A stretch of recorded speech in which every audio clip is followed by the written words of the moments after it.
Hi, Autumn here again. I've been pretty busy and I haven't been blogging, and I should have.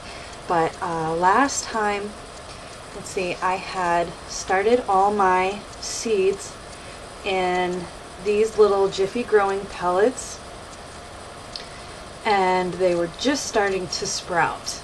Well, now everything has sprouted, and they were doing so well that I had to repot them. And so what I did was I got just a bag of potting soil, and this is a cheaper brand. Sometimes I'll use Miracle Grow, but I don't think it makes a real big difference as long as it's got plant food in there and everything.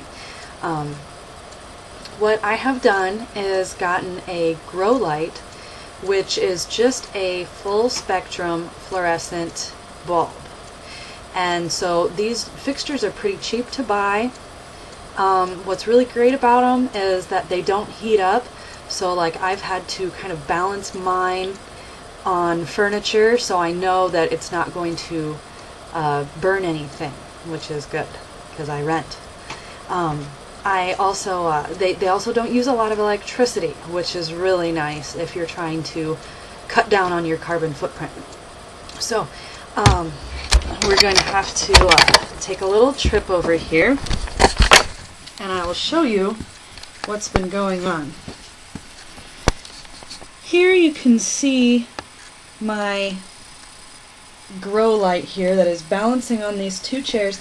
And another thing that I've done is I have attached pieces of white paper that are hanging all down to the ground, so that that white paper will reflect the light from the grow lamp back onto the plants, so that I'm not losing all this light down here off into the room. Since this is in my spare bedroom, it's a little tricky to get to. So I'm trying to make sure that you can see.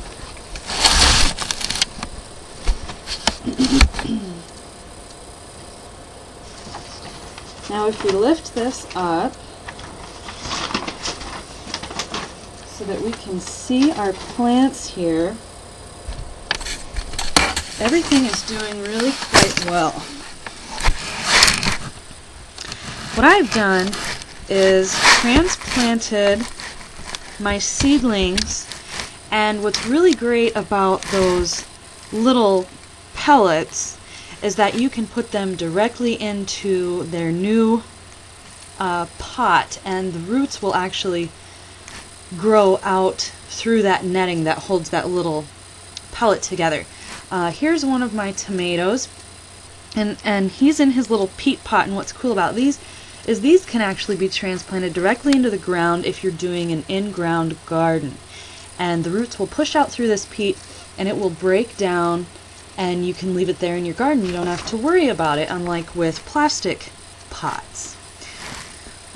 Everything's doing really well. What I've done is taken my popsicle sticks here and written on them, I've actually named all my plants, which is really silly, but it will be more fun to keep track of them that way.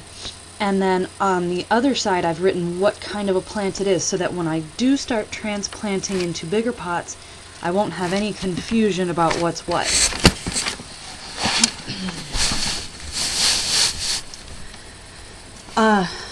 Let's see, I had a big day. I spent a whole bunch of money, but I got more potting soil and some more peat pots because a few of my things still need to get transplanted, and I'm also going to start some more stuff from seed.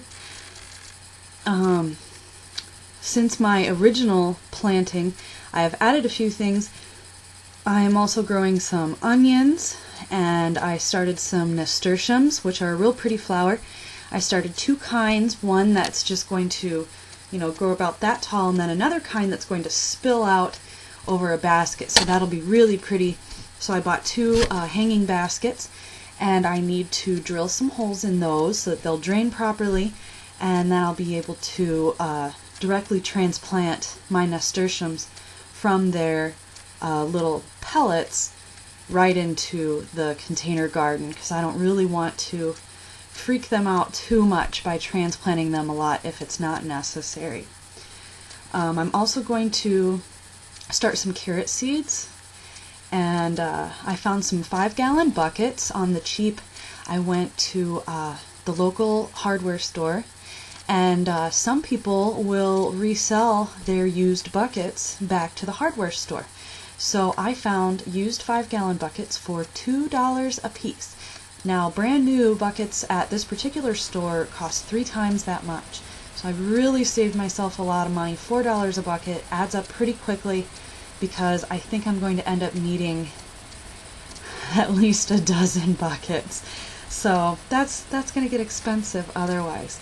So my next job before spring gets here is to drill holes in all my buckets, and I'll be sure to make a video and show you how I'm doing that. And then I'm going to spray paint them and decorate them. And since I decided to be silly and name all my plants, I'm going to decorate each little pot and put the plant's name on there. So one thing that I thought was really fun about that is that you can name them after people you know or relatives and tell them how their plant is doing, and it's kind of fun. And I thought later I'll take them vegetables from their plants, and they'll like that. So I don't think there was anything else I needed to tell you about, except that I'm getting a little bit carried away, and I'm loving it. I really am. So I hope that you've started your seeds, and I hope that they're doing just as well as mine. And we'll continue on this little journey together, and I hope that spring comes really, really soon, because I'm tired of the only green being here in my spare bedroom. And I would like to get my plants out to real light. So anyway, thanks for watching.